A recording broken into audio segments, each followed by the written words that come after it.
Israel del linaje real de los príncipes, muchachos en quienes no hubiera tacha alguna, de buen parecer, enseñados en toda sabiduría, sabios en ciencia y de buen entendimiento, e idóneos para estar en el palacio del rey, y que les enseñara las letras y la lengua de los caldeos.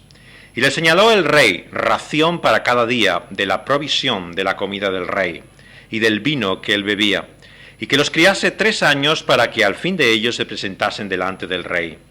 Entre ellos estaban Daniel, Ananías, Misael y Azarías de los hijos de Judá. A estos el jefe de los eunucos puso nombres. Puso a Daniel Belsasar, a Ananías Sadrac, a Misael Mesac y a Azarías Abednego. Y Daniel propuso en su corazón no contaminarse con la porción de la comida del rey, ni con el vino que él bebía. Pidió por lo tanto el jefe de los eunucos que no le obligase a contaminarse. Y puso Dios a Daniel en gracia, en buena voluntad con el jefe de los eunucos. Y dijo el jefe de los eunucos a Daniel: temo a mi señor el rey, que señaló vuestra comida y vuestra bebida, pues luego que él vea vuestros rostros, más pálidos que los de los muchachos que son semejantes a vosotros, condenaréis para con el rey mi cabeza.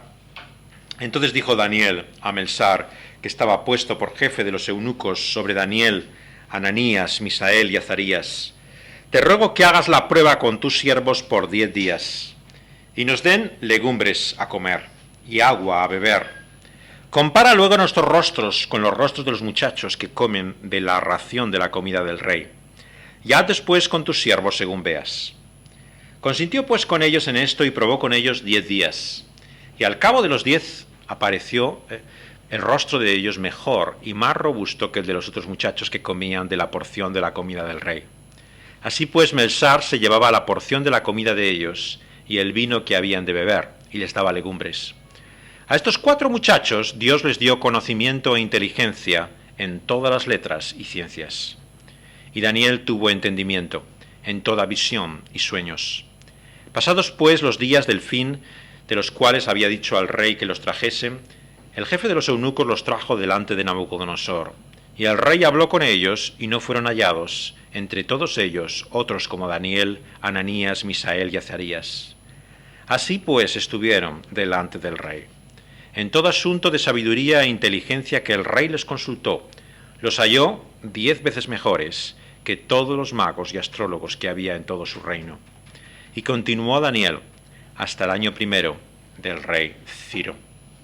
Hasta aquí nuestra lectura de la palabra de Dios. Vamos a orar, vamos a pedirle que Él nos hable. Oh Dios, Señor, en esta mañana, un día de calor, te queremos pedir que tú nos ayudes también a percibir la brisa, la frescura de tu Espíritu, hablándonos por tu palabra eterna. Señor, que en medio de la aridez, de la sequedad de nuestra vida, podamos percibir la realidad, Señor, de lo que significa la renovación del poder de tu Espíritu. Señor, sabemos que esto solamente es posible cuando meditamos, conocemos y descubrimos quién es el Señor Jesucristo. Por eso te rogamos que en esta palabra tú nos hables de Él sobre todas las cosas. Que podamos descubrir en este libro de Daniel cómo eres tú, tal y como tú te has revelado por medio de tu Hijo, el Señor Jesús. Señor, te lo pedimos en su nombre. Amén.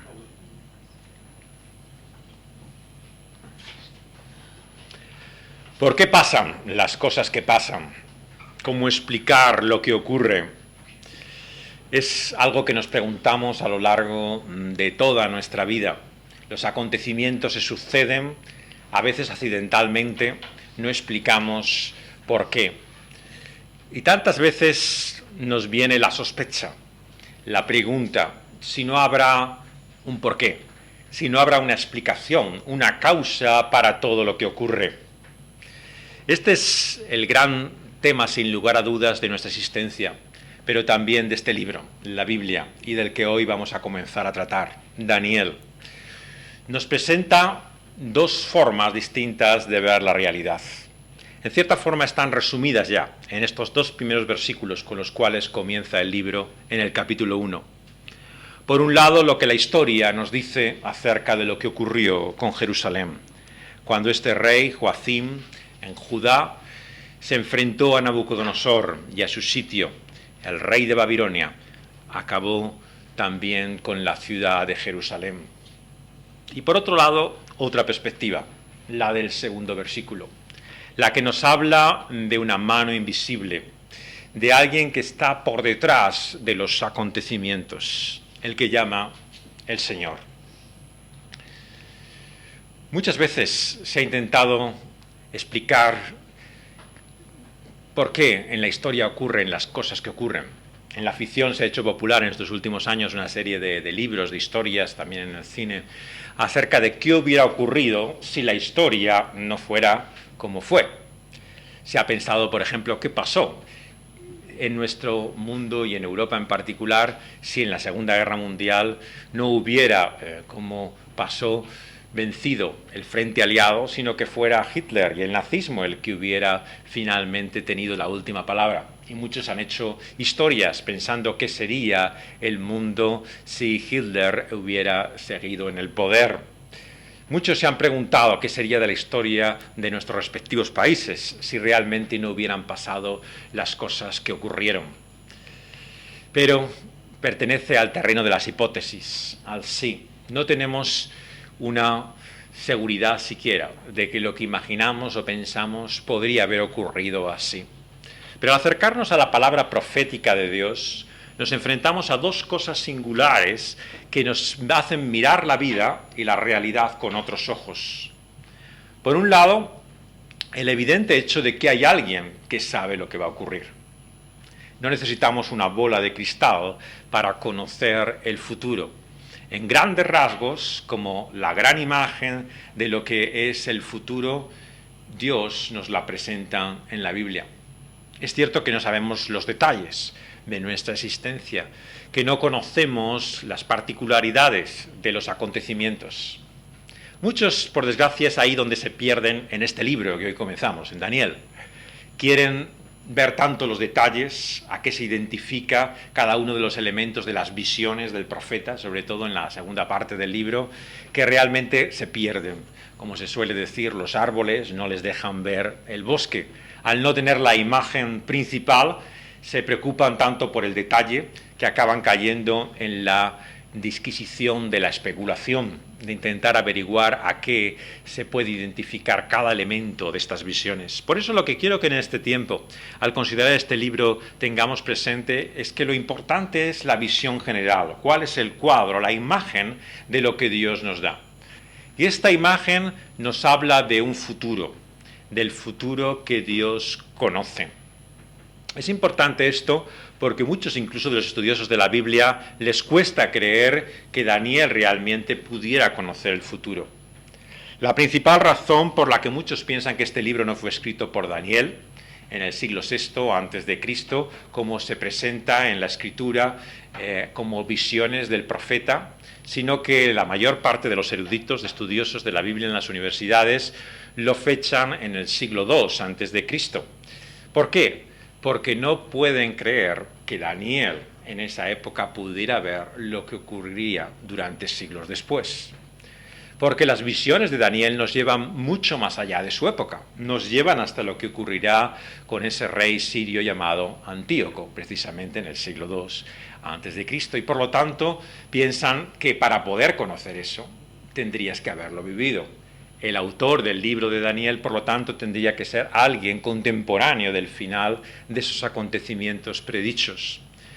Pero cuando nos acercamos a la Biblia creyendo que hay un Dios que conoce lo que va a ocurrir, no tenemos que tener dificultad en pensar que Dios puede anunciar aquello que ha de acontecer y todavía no ha ocurrido.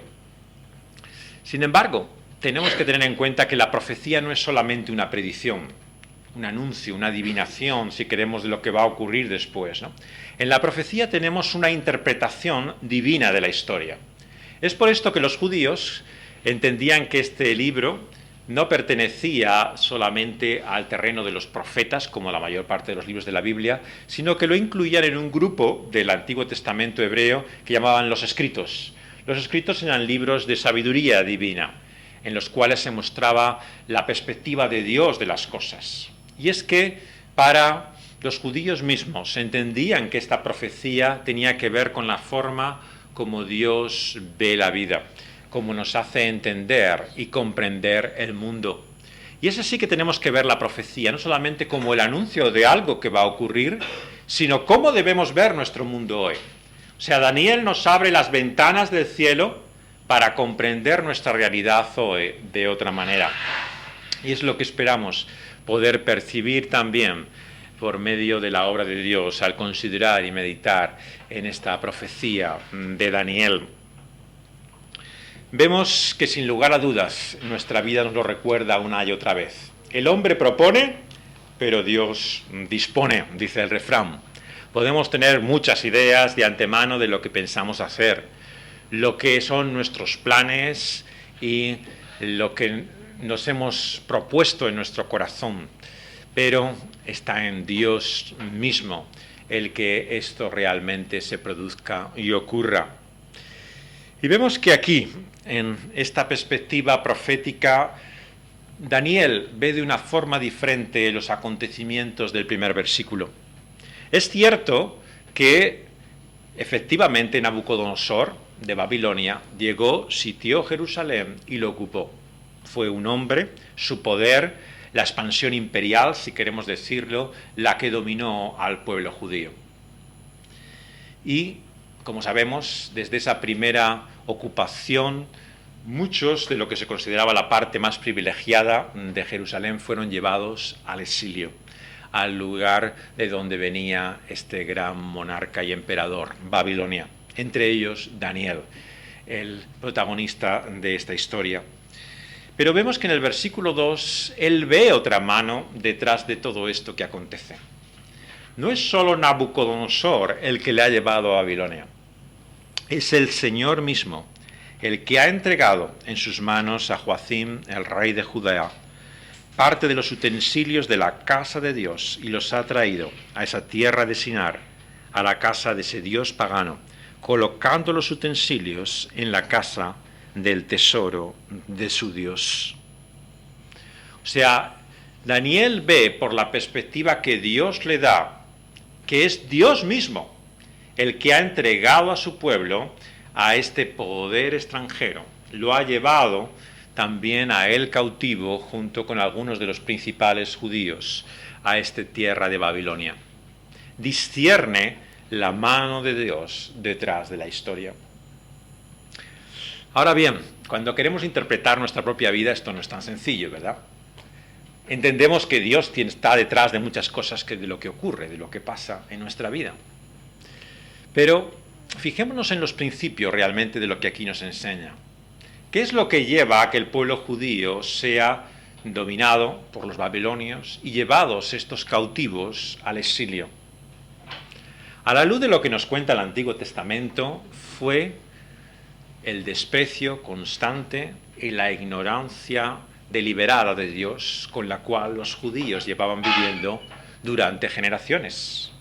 Ellos habían decidido no tener en cuenta a Dios, y Dios les advirtió desde el principio, desde el Sinaí, lo leemos en el libro del Levítico y en Deuteronomio, cuando hace el pacto con su pueblo: si me dierais la espalda, si no vivierais de acuerdo a mi voluntad, yo permitiré que cosas terribles os ocurran, incluso que seáis expulsados de vuestra tierra. El Señor así lo había advertido. Y aquí se encuentra con que esa palabra se ha cumplido. Dios ha traído este castigo sobre su pueblo. Daniel, por lo tanto, ve la mano de Dios no solamente en sus bendiciones, en sus promesas de hacernos bien, sino también en su juicio, en la forma en la cual amenaza si le damos la espalda. Descubre, por lo tanto, que Dios está detrás no solamente del bien que nos pasa, sino también de mucho del mal que nos sucede. Ahora bien, eso no es tan fácil de interpretar a la luz de nuestra experiencia cotidiana. Bueno, algunos de nosotros tendemos a pensar más que otros, ¿no?, que lo que nos ocurre es castigo por el mal que hacemos. Hay personas que tienen más conciencia de culpa y por lo tanto cuando les ocurre algo les pasa, inmediatamente a su mente viene esa idea: Dios me está castigando por esto que yo he hecho. Otros, sin embargo, prefieren simplemente consolarse con la idea de que es un accidente. No sabemos realmente el por qué y cuál es la causa o la explicación. Simplemente esto ha pasado, pero no ven la mano de Dios detrás de ello. Sin embargo, en la palabra de Dios encontramos algo que no es ni una cosa ni la otra. O sea, ni las cosas que nos ocurren ahora son resultado directo, inmediato, ¿no?, de un mal que hayamos hecho, ¿no?, o de un bien, sino que tampoco podemos decir que son un accidente, que son casualidad. O sea, Dios está detrás realmente de todo lo que nos ocurre de una forma general, aunque no podamos encontrar una relación directa, ¿no?, entre nuestros actos y lo que está pasando. Y lo que vemos aquí es que el pueblo de Dios se encuentra con una gran oposición. Los judíos no solamente tienen su gran debilidad, el hecho de que constantemente le han dado la espalda a Dios, sino que están también constantemente sufriendo el acoso y el sitio de aquellos que se enfrentan, ¿no?, a Dios y a su pueblo. Toda la Biblia podríamos decir que es la historia, en cierta forma, de un conflicto, de una lucha, de una gran guerra, si queremos decirlo. El apóstol Pablo, cuando escribe a los Efesios, dice que no nos enfrentamos a poderes o a potestades humanas solamente, sino que hay un conflicto espiritual detrás de todo lo que ocurre, que comienza desde el principio de la Biblia. En la Biblia encontramos cómo Dios ha hecho todas las cosas, todo lo que conocemos, y nos ha puesto en este mundo. Pero desde el capítulo 3 del Génesis se introduce este enemigo, el diablo. Y el diablo propone en su corazón dominar también ese mundo y esa creación. Y le lleva, desde aquella primera mujer y primer hombre, a dudar de ese Dios, a dejar de servirle y a reconocerle. Y viene la caída, el pecado. Pero desde el capítulo 3 mismo de Génesis, versículo 15, se anuncia que de la descendencia de la mujer vendrá también uno que aplastará la cabeza de la serpiente. Y esto que se muestra hasta el final de la Biblia, en Apocalipsis lo encontramos en esa visión también del dragón que quiere devorar a la criatura de la mujer, nos habla de todo el propósito, ¿no?, de oposición, de enemistad que hay contra Dios. El hombre busca enfrentarse contra Dios. Desde el Génesis quiere levantar una torre con sus logros hasta el cielo, hacerse un nombre a sí mismo. La cultura de Babel, que se enfrenta a Dios. Y Dios a su vez está construyendo una ciudad. Coloca Jerusalén sobre aquel monte de Sión y anuncia una y otra vez que ese es su reino. Será para siempre, eterno. La realidad, sin embargo, para Daniel y para nosotros hoy, es que este mundo, esta creación y la ciudad de Dios parece no solamente dominada, acosada y sitiada, sino en las manos, literalmente, del maligno.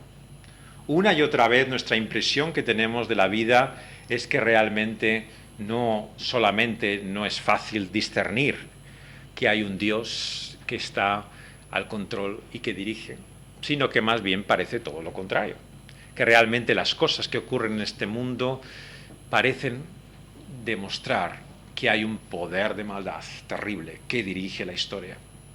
Cuando pensamos en los siglos que han pasado, en los poderes totalitarios, regímenes de terror, de injusticia, que llegan hasta nuestro tiempo en muchas partes del mundo, nos preguntamos, ¿dónde está Dios? ¿Cómo puede haber un juez justo, alguien que tiene control sobre la vida y permite que ocurran las cosas que ocurren? Pero Daniel nos enseña una pregunta mejor, que no es por qué Dios permite que ocurran las cosas que ocurren, ¿no?, sino que lo que nos enseña aquí Daniel es que ese mismo Dios que está en control es también el único que puede salvarnos. Es la buena noticia, por lo tanto, del Evangelio, la que Daniel nos proclama y en la cual quiero que meditemos en esta mañana. Nos habla de la realidad de cómo Dios, por su gracia, va a permitir el triunfo de su propósito de misericordia para nosotros.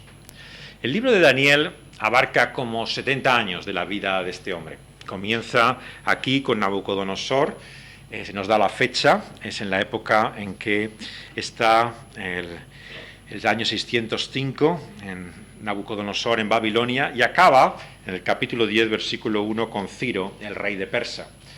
70 años después, más o menos, él tendría unos 90 años. Han calculado que más o menos Daniel, cuando de momento que comienza la historia, podría tener de 14 años en adelante, ¿no? No mucho más, realmente. Estamos hablando de un adolescente cuando comienza nuestro libro. Y probablemente le dejamos al acabar la narración con unos 90 años o así de vida. Trata de todo el periodo de su vida que nos lleva finalmente a este otro poder, que es de Ciro, que viene con los persas a dominar Babilonia. Pero nos anuncia, claro, de cosas que ocurrirán mucho tiempo después, hasta el siglo II antes de Cristo. Es la profecía que encontramos acerca de Antíoco.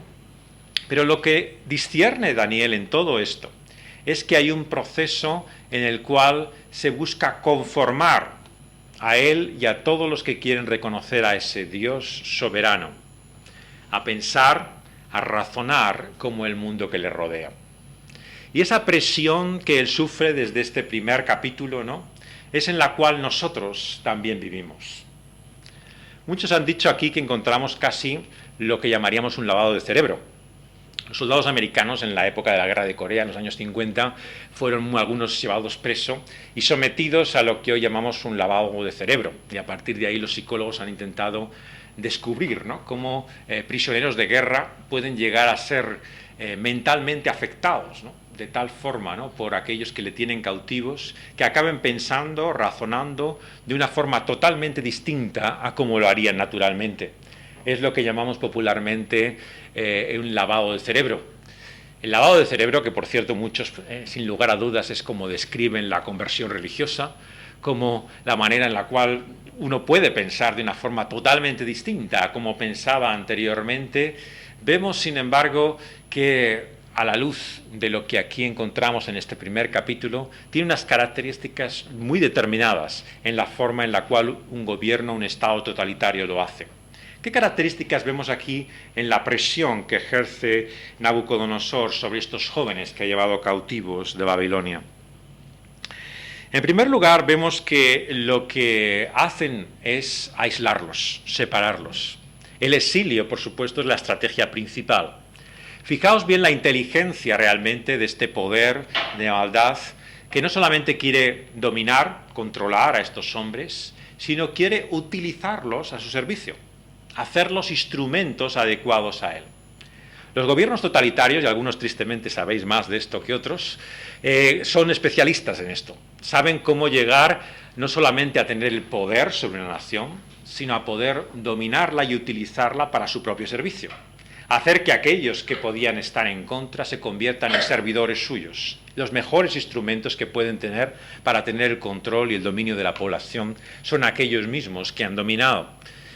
Y esto es lo que hacían con estos jóvenes. Al aislarlos, al separarlos de su tierra, les sometían a todo este bombardeo mental, ideológico, por el cual iban a pensar y razonar como aquellos que los controlaban y dominaban. Lo fundamental, por lo tanto, en primer lugar, era separarlos, aislarlos del lugar donde estaban. El creyente conoce también mucho de esa realidad de aislamiento. En primer lugar, porque sabemos que nuestra patria, nuestra ciudadanía no es aquí, está en los cielos, dice Pablo escribiendo a los filipenses. Estamos en tierra extranjera. Y en tierra extranjera no es fácil acordarse de quién es Dios. No es sencillo el poder pensar como Él, y menos aún cantarle, reconocerle, adorarle, como dice el Salmo con el que comenzábamos esta reunión, el Salmo número 137. En ese exilio nos encontramos en este mundo, aislados realmente del lugar al que pertenecemos. Cuando el Señor Jesús dejó este mundo, le dijo también así al Padre: estos no son de este mundo, pero están en Él.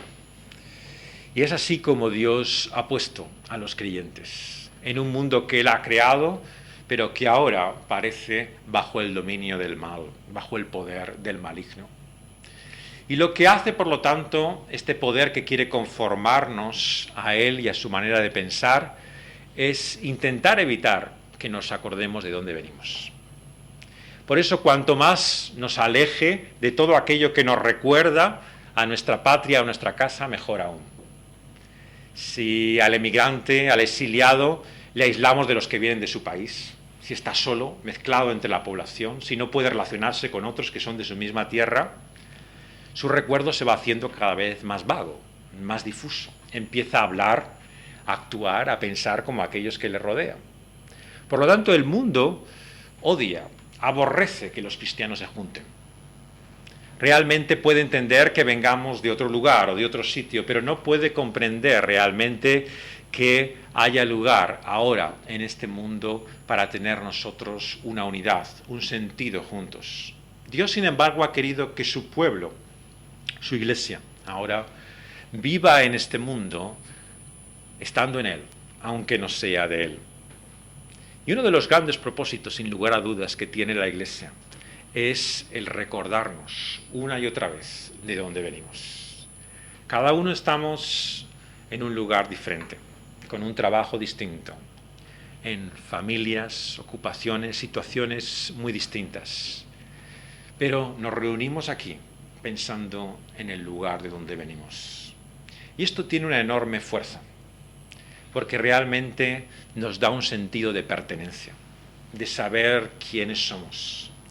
No es un mero ejercicio de nostalgia pensar en el hogar añorado, sino que cuando extrañamos el lugar de donde venimos, lo que nos damos cuenta es quiénes somos, que no somos de aquí. Por eso la filosofía detrás de esta manera de conformación que intenta aquí el mundo nos muestra una gran verdad. Así como pensamos, así también descubrimos quiénes somos. La mente tiene una tremenda importancia. El apóstol Pablo, recordáis como en Romanos lo dice en el capítulo 12, no os conforméis, ¿no?, al molde, a la manera como este mundo quiere haceros pensar. Porque si pensamos correctamente, viviremos también de otra forma, de una manera distinta, como Dios quiere que pensemos. Entonces estos eran aislados y también adoctrinados.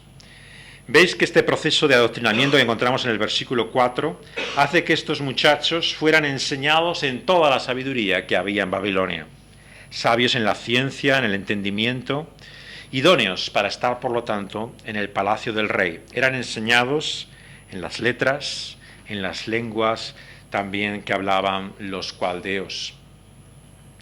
Y podíamos decirnos, ¿y qué había de malo en ello? En conocer el lugar donde estamos. Al fin y al cabo, ¿cómo podemos vivir en un sitio sin saber cómo es este sitio? Fijaos bien que aquí lo que se nos muestra es la estrategia, la forma en la cual nuestro mundo funciona. Al darnos una visión del mundo en la cual Dios no cabe, Él está ausente. Empezamos a pensar una y otra vez como el mundo piensa, como un universo cerrado, en el cual no hay un poder sobrenatural que pueda intervenir y cambiar la realidad. Las cosas son como son. Por eso muchos nos dicen lo que vemos aquí en el primer versículo: esto es la vida, la historia, lo que ha pasado. Hubo un pueblo que servía a un Dios y fue ocupado por otro poder, llevado lejos, y finalmente son otros dioses los que eran servidos y reconocidos y no el suyo. El hombre crea sus propios dioses, se inventa sus propios credos, pero finalmente estos cambian como el hombre cambia. Y esta es la vida para ellos, donde no cabe ningún otro Dios que el producto de su imaginación. Pero Daniel ve las cosas con otra perspectiva. Las ve, como vemos aquí, desde la comprensión de que hay un Dios que da sentido a todas las cosas. Y es así también como, a pesar de ser adoctrinados en todo el conocimiento de este pueblo, sin embargo mantiene su identidad.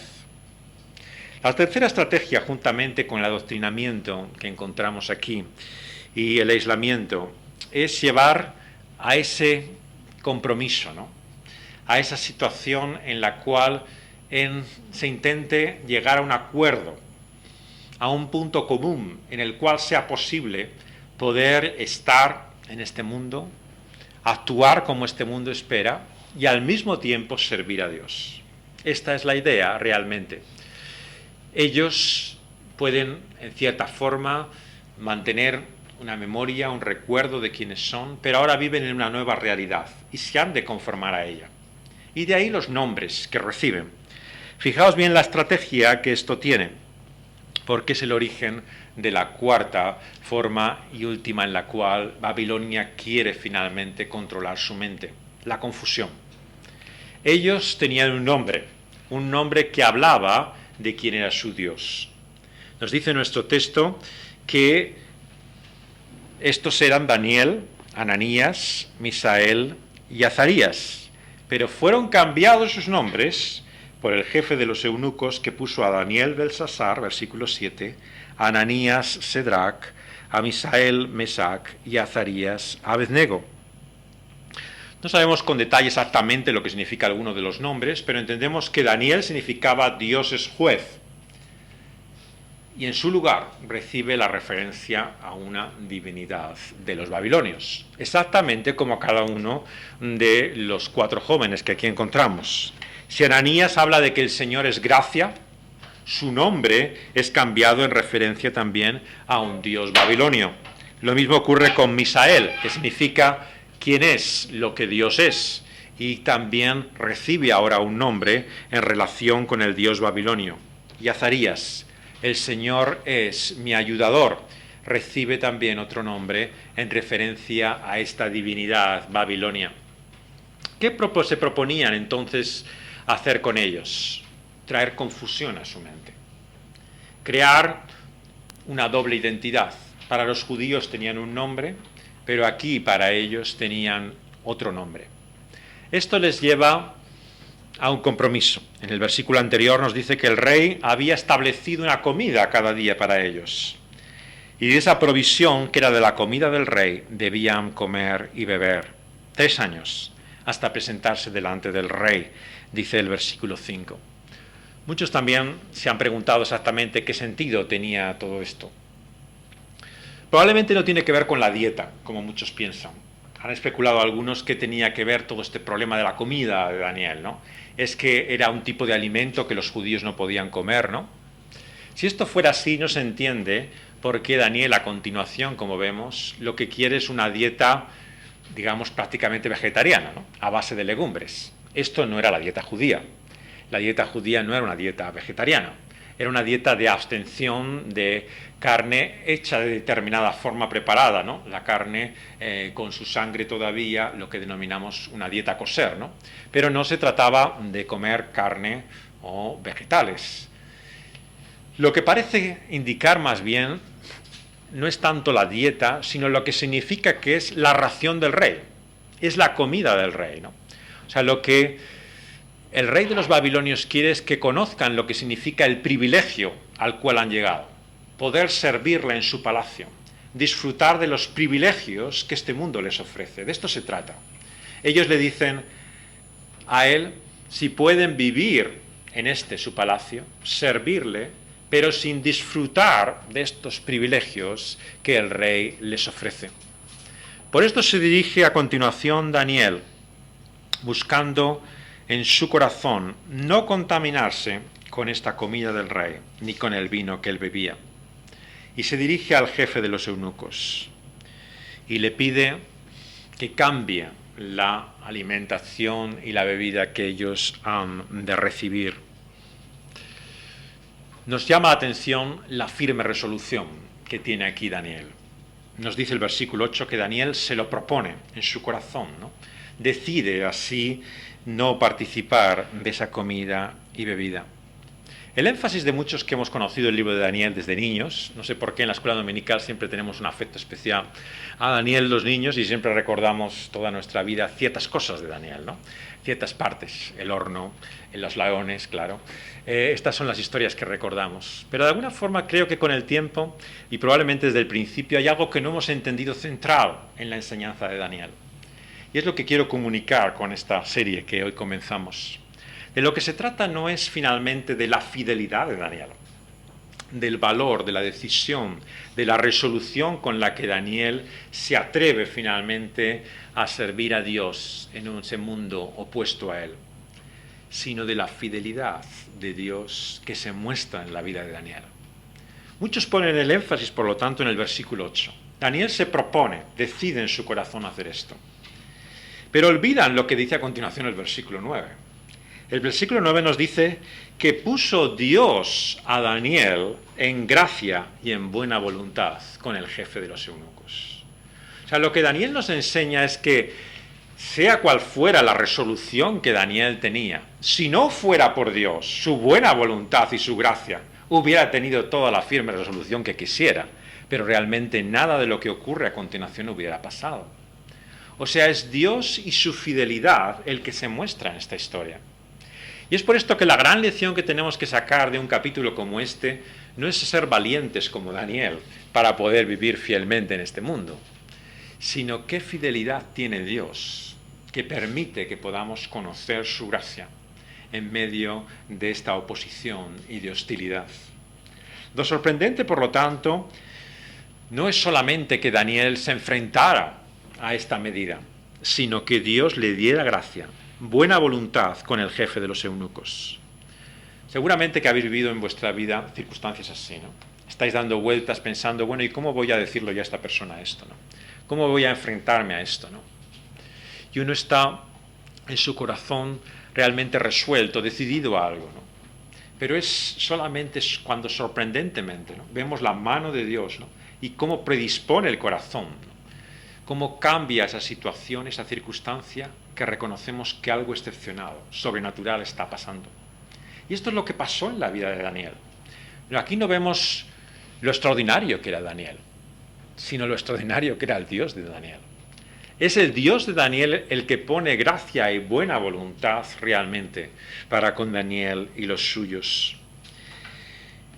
El jefe de los eunucos reacciona lógicamente. Tiene temor, tiene miedo.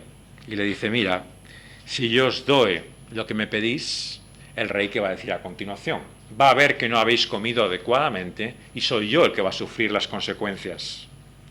Entonces Daniel le dice a Melsar, el que estaba puesto por jefe de los eunucos, ¿no?, sobre ellos, que haga una prueba durante 10 días. Fijaos aquí cómo esa resolución también de Daniel va acompañada de una gran humildad. Tristemente, muchas veces aquellos que más presumen, ¿no?, de fidelidad, de mantenerse firmes en medio de la corriente, no suelen ser precisamente la gente más humilde, ¿no? Al contrario, les encanta humillar a las demás personas, mostrarles con su fidelidad la deslealtad en la cual otros viven, ¿no?, como ellos no son como los demás. Tristemente, muchos entienden así el libro de Daniel. Consideran que esto es el valor que debemos tener cada uno de nosotros individualmente y que los demás no tienen. Y ahí es donde está realmente el énfasis. Y ponen realmente toda la atención en el hecho de la decisión de Daniel, ¿no?, sin darse cuenta realmente lo que aquí nuestro texto nos muestra. Daniel se muestra humildemente, con respeto ante el jefe de los eunucos, y él mismo le propone la prueba de los 10 días.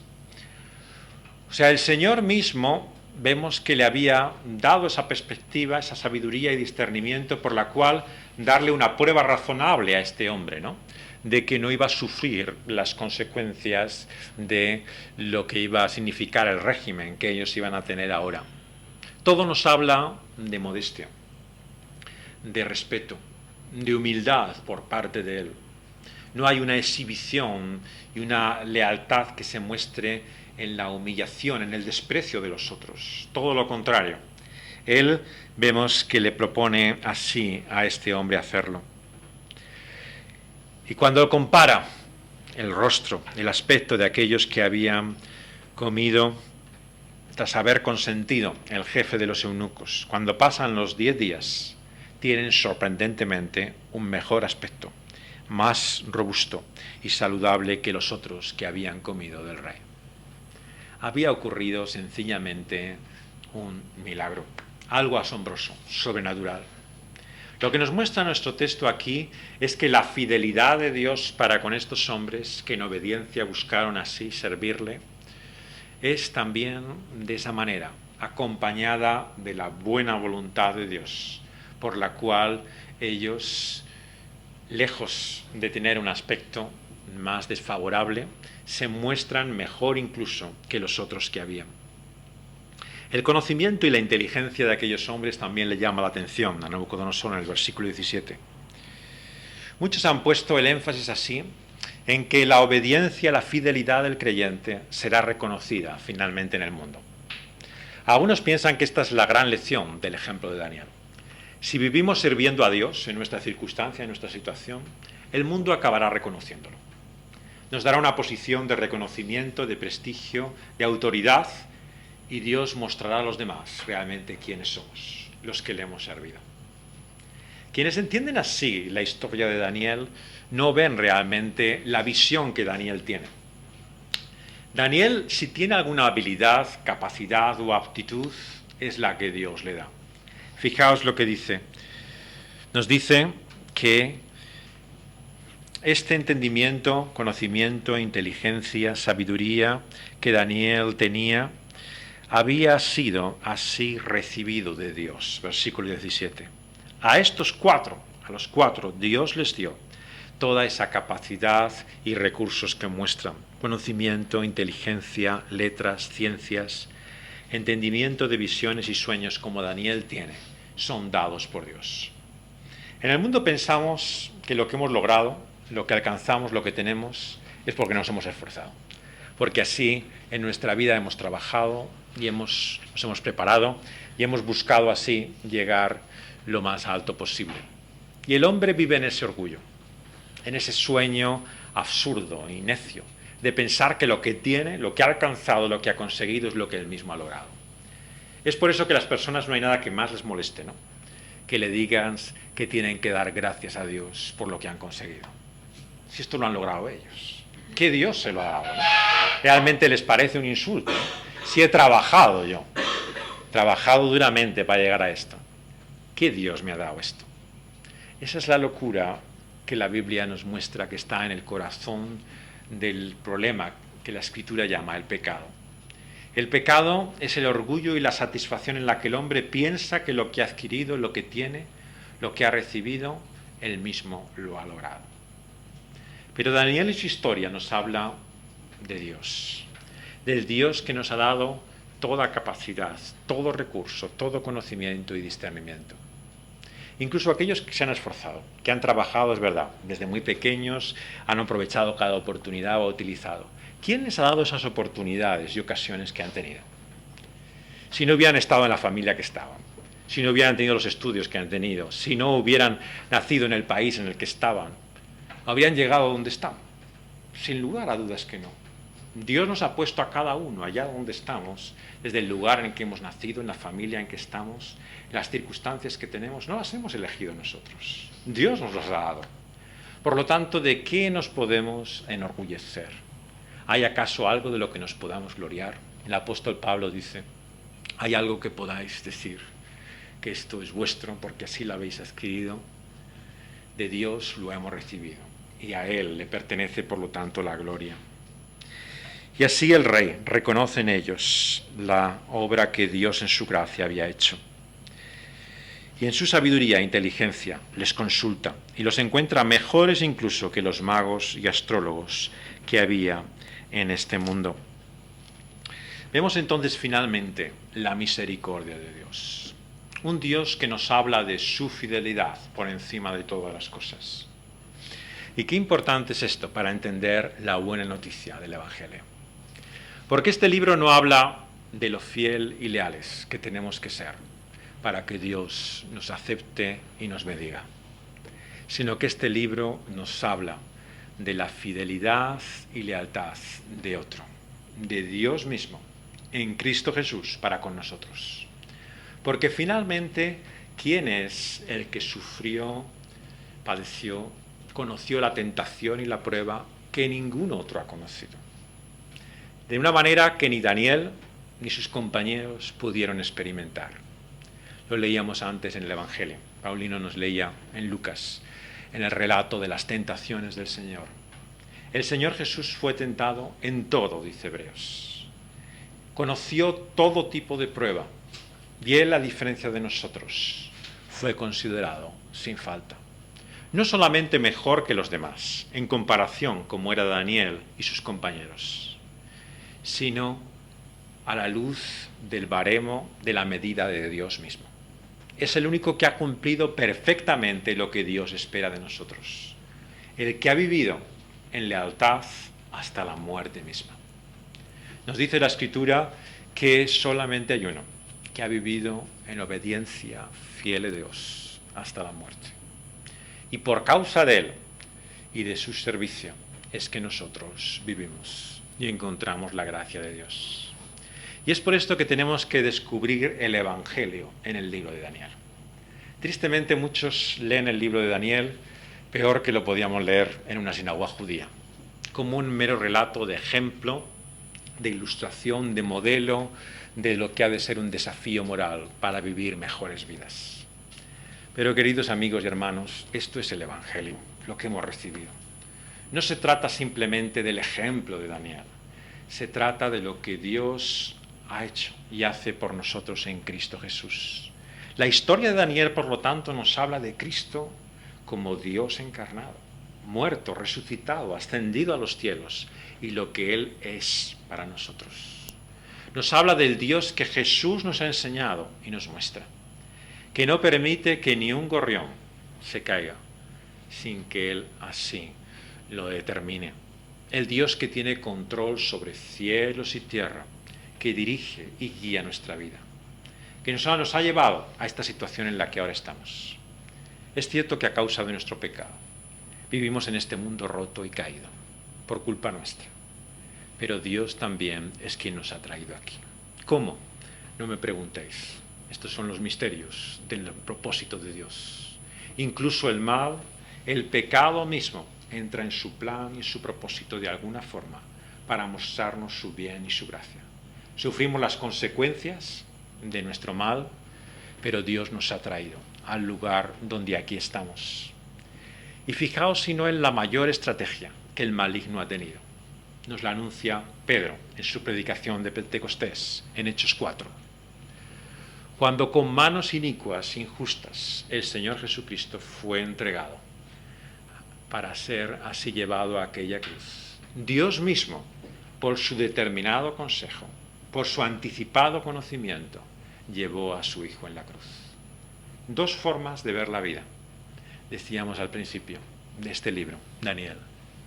Por un lado, es indudable que fue el pecado y la maldad del hombre la que le llevó a aquella cruz. Pero Pedro dice, hay otro consejo, aún más alto, un conocimiento determinado de Dios, por el cual aquella misma cruz iba a ser el medio de salvación. Y por lo tanto el castigo en el cual se encuentran ahora, en el exilio, puede ser en la mano soberana de Dios, el medio mismo en el cual Dios salve a su pueblo. Qué diferente veríamos así nuestras desgracias, lo que sufrimos a causa de nuestro propio mal, por nuestros errores, por nuestros fallos. Si viéramos la mano de Dios detrás de ello como su mano salvadora, cómo Dios está llevándonos por medio de esa prueba, descubriríamos que nuestro Dios es un Dios de gracia, un Dios de misericordia. Y nuestro texto nos muestra, por lo tanto, de aquel que se mantuvo fiel y puro hasta el final. En Primera de Pedro dice así, al comienzo de su primera carta, Primera de Pedro, capítulo 1, que los profetas, como Daniel, versículo 10, profetizaron de la gracia que está destinada a nosotros, inquiriendo diligentemente, indagando acerca de esta salvación, escudriñando qué persona, dice el versículo 1, capítulo 1, versículo 11 de Primera de Pedro, qué persona y qué tiempo indicaba el Espíritu de Cristo que estaba en ellos, el cual anunciaba de antemano los sufrimientos de Cristo, las glorias que vendrían detrás de ellos. A esto se les reveló que no para sí mismos, sino para nosotros administraban las cosas que ahora son anunciadas, por los que os han predicado el Evangelio, por el Espíritu Santo enviado del cielo, cosas en las cuales anhelan mirar los ángeles. ¿Cómo tenemos que entender entonces finalmente la profecía de Daniel? El discernimiento, la visión, la sabiduría que Dios le dio al profeta es para entender acerca de uno que había de venir y que ahora ha venido, Cristo Jesús. En él, en su persona, nos dice aquí el apóstol Pedro, el Espíritu de Cristo estaba indicando a los profetas, antes de que ellos mismos pudieran ser conscientes, por supuesto, de quién hablaba. La salvación que Dios iba a obrar por medio de él. ¿Y qué es lo que ellos profetizan? Nos dice el versículo 10. La gracia de Dios revelada en esta visión y anuncio. Por lo tanto, lo que tenemos que preguntarnos al llegar a este texto de Daniel es ¿dónde está la gracia de Dios para nosotros? La gracia de Dios está en aquel Dios que llevó a Daniel a Babilonia, pero que le puso en gracia y buena voluntad para con el jefe de los eunucos. Aquel Dios que permitió que cuando se presentara ante Nabucodonosor no encontrara fallo en ello, que reconociera la realidad excepcional de esa obra de Dios en su vida. Dios nos muestra lo que puede hacer aún a pesar nuestro. Ninguno de nosotros somos fieles como deberíamos ser. No hay quien pueda decir que tenga ni siquiera el valor de Daniel para mantenerse sin compromiso y deslealtad en toda su vida. Pero la buena noticia que hoy tengo que proclamaros en esta mañana es que por la gracia de Dios hay otro que ha sido fiel hasta la muerte, que se ha mantenido puro y sin mancha, del cual Dios ha dicho que no hay nadie como él. Y por él, por su rectitud, por su obediencia, por su servicio, somos salvos, por su sola gracia. Y esto nos lo revela ahora por medio del libro de Daniel. En Cristo Jesús encontramos, por el anticipado consejo de Dios, su determinado conocimiento, que en él encontraremos bien incluso en su castigo. Aunque nos alejemos de él, aunque le demos la espalda, aunque vivamos en la deslealtad y la falta de compromiso que vivieron aquellos judíos, Dios por Daniel nos muestra que Él es un Dios de gracia, un Dios que salva, y por medio de Cristo Jesús se ha propuesto, por su muerte, librarnos de nuestro castigo, y por su resurrección, llevarnos a una nueva vida por medio de Él. Vamos a darle gracias a Dios por eso, a pedirle que Él nos dé esa conciencia de la fidelidad de Dios y de su gracia.